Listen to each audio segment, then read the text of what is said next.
Good morning, all my friends. This is Susie from Ruby Rose Reborns, and I'm here this morning, this beautiful Sunday morning, with Charlotte Ann, and she's going to get changed, and we're going to talk about a few things, and I haven't shown her in so long that I feel kind of bad that I just haven't been paying attention to her, but a lot's been going on here, just like it has been in everybody's life.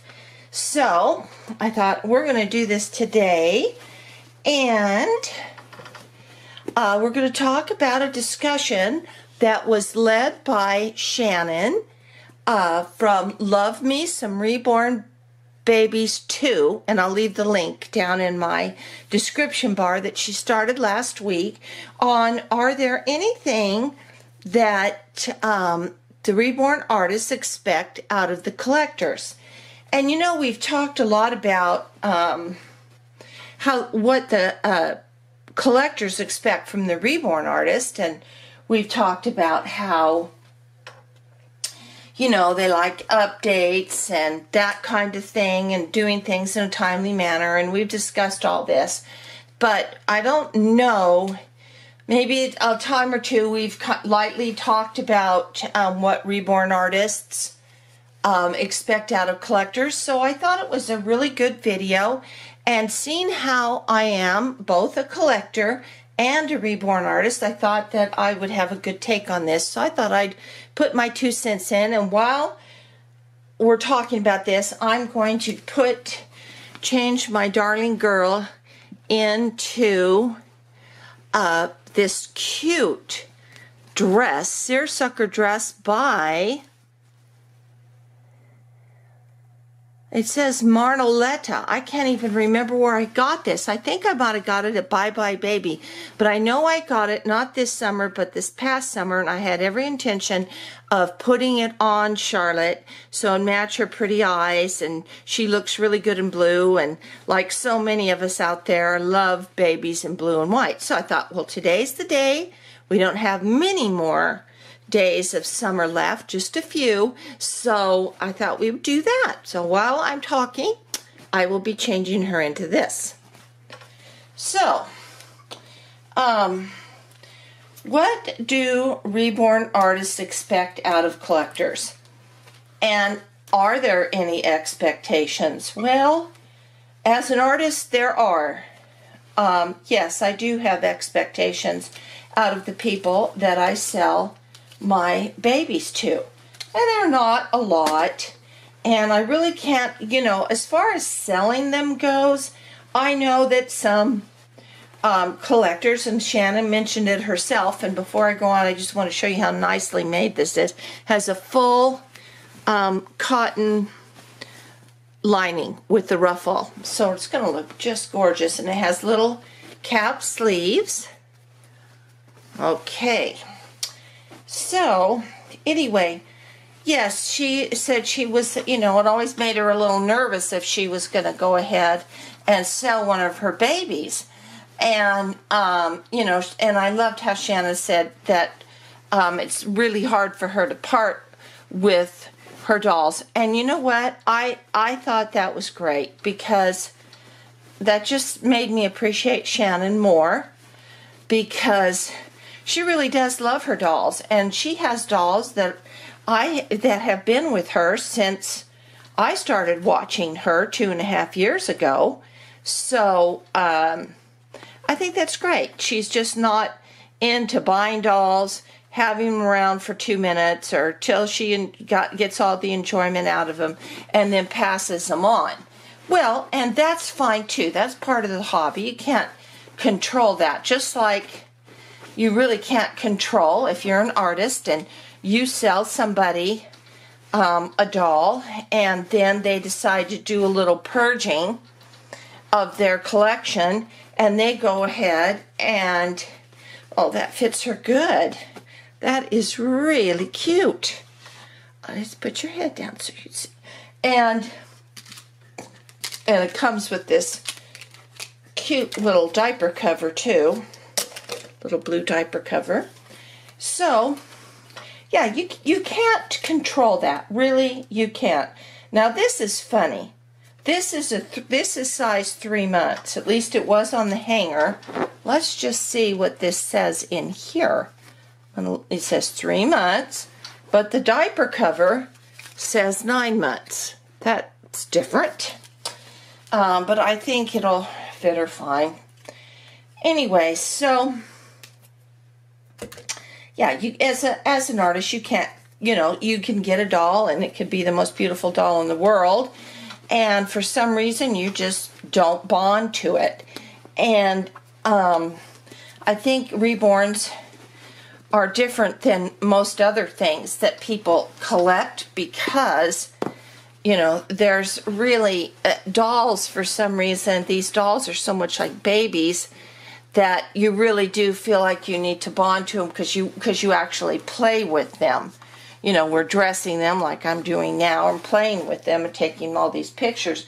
Where other collectors, you know, even other even like porcelain dolls, like my Marie Osmond dolls, you know what to expect, you know what they're gonna, and you don't really interact with them much. You might change them every once in a while into a different outfit, maybe a holiday outfit or something like that, and you put them back on display. They're just used for displays. So I don't think they circulate out of your collection as often as Reborns tend to circulate out of people's collections. And I put these little white ruffled socks on her, and I was going to get her sandals, but there, I'm not going to stop the video to do that. So we'll go ahead and not put those on her right now, but I'm going to brush her hair. Anyway, so you, like I said, you can't change that. And as an artist, I don't, you know, if you're not bonding with a baby, then, you know, by all means, sell the baby. There's no, even with friends, you know, you might make one special for a dear friend, and if they want to sell that baby, you know what, that's their prerogative. They should, they need to be treated in the same way as you would a collector that maybe you don't know. And I've had a few interesting experiences with this. I sold one doll. I sold a Sailor Rose a couple of years ago that I made, and she really was beautiful. And I had put her on my forum, my artist forum, and I had a few people that were really very interested in her on that forum, but they didn't have the money. They wanted to trade a baby for her, and I really didn't want to do that. So I put her on eBay and I sold her, and I sold her to someone, and she did a really nice little box opening and all that other kind of thing, and named her and all that. Well, then she went ahead and she sold the doll just really quick. She was selling a lot of her dolls, and she ended up selling that one. And the woman that bought her contacted me and said, I'm buying this beautiful baby. And I said, oh, good, I'm glad you are. Anyway, so she loved her and everything else. Well, she ended up having her for a couple of months, and then she was sold again. And this is all for the same price that she was originally sold. So that was kind of nice. Well, she sold her, and I never knew where she sold her to. That particular woman never contacted me or anything like that, but I knew she went someplace nice. Well, a few years later, the one that did buy her, the second one, and she's quite a collector, she posted on her Instagram account that, have you ever had a doll that you've sold that you've regretted? And she posted my doll. She had sold my doll. She has quite a few, and she regretted it. So that made me feel good. But, you know, that was just one little experience that I had. Oh, don't you look precious? Yes, you do. There's my little Charlotte Ann in her beautiful blue dress, and I was right. She looks scrumptious in that blue. Well, she also has something else. Anyways, so as an artist, I don't really have much expectations from the person I sold the doll to, except for prompt payment, and I've been burned by that before, but not much. I will say that and that's when you do customs, and I've had people pay right on time of what they said. They paid it off in a quick manner, and so I've only had one bad experience with that. But other than that, that's okay too. And because, you know, when you're doing a custom, it's a lot different than when you're selling a doll straight off, like in a eBay or Etsy or something like that. You know, you paint the doll, you sell the doll, that's it. When you do a custom, you know, it's a little bit more customized to what people want. So it can be a little challenging. But I'm going to stop here and just show you. I got these bracelets for all my girls. I got one already for Greta. And then I liked it so much I ended up getting one for all of them. And this is the one for Camille. And this is the one for Imogen. And it has the butterfly on it too. And it's a little different. It's white and pink with the butterfly. And then this one would be Charlotte's. And she has a heart. And it's very pretty. Yeah, there's her little heart. So we're going to put this on you, Missy. Okay, so, anyway, now, the only real expectation that I have as an artist for somebody that I sell a doll to, especially a custom, because with customs you put, I mean, my goodness, you are, with all my dolls, whether I sell them on the market or I do customs, you know, you've put everything that you've had into it. And I take a lot of time to put,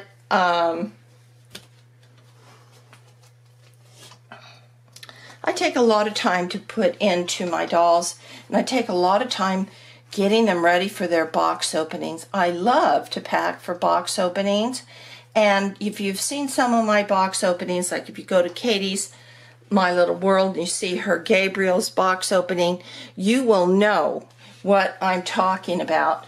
You know, I put money into it, I select special outfits, I try to dress them correctly.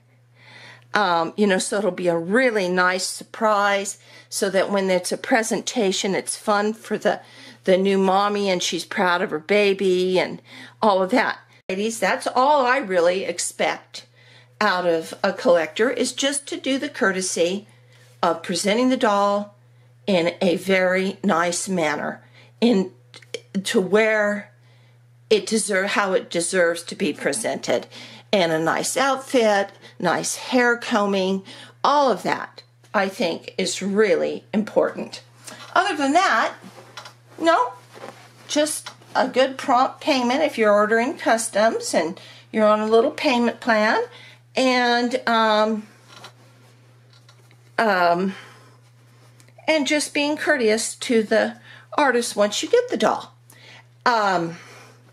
Because I know when I go to sell my dolls, I really try to present them like the doll was presented to me, to be fair to the artist. And other than that, I can't really think of anything, because most people that I have come into contact with have been wonderful and patient. And this year, for my turnaround for customs, has not been the best. I've had a lot going on, other customs, illness, you know, my husband hurting his back, all kinds of things. So people have had to be patient. And, but I will tell you that the incident I had with somebody in the payment, and the incident with the doll I just spoke about that was on resale, it hasn't been a deal killer, but it certainly has made me think if I ever want to do a custom again. And I'm currently working on a custom, a raven right now, and she's turning out beautiful. I will share her with you. It's taken me a long time. You can't believe the mishaps that have happened that I will share with you once she gets finished. But I have decided for myself that I will not be doing customs now for a long time. And I will just paint my babies and put them up for sale, and that's that, because it's just easier for me, and my time restrictions are not on me, and I don't frustrate people either, because I know that it could be very frustrating to have to wait for a custom. And for me this year, that has been frustrating because I've had so many things going on in my life, and I don't want to frustrate the collectors. And the people that I have been working with have been really, really patient and wonderful. So with that said, I'm going to sign off, and there's my beautiful Charlotte Ann in her outfit. And we'll go just a little closer, and I will try to focus in. Would you look at that girl? She is just my little princess. Now, come on, let's focus. Oh, there we go. And she is the Saskia Sculpt by Bonnie Brown, and she was painted for my birthday by my daughter Elizabeth, and a couple of years ago, yes, 2 years ago, and I rooted her hair. So she is my precious angel. And thank you for watching. And I will be back, hopefully soon, with my little Camille and my little Cameron. Thank you. Bye-bye.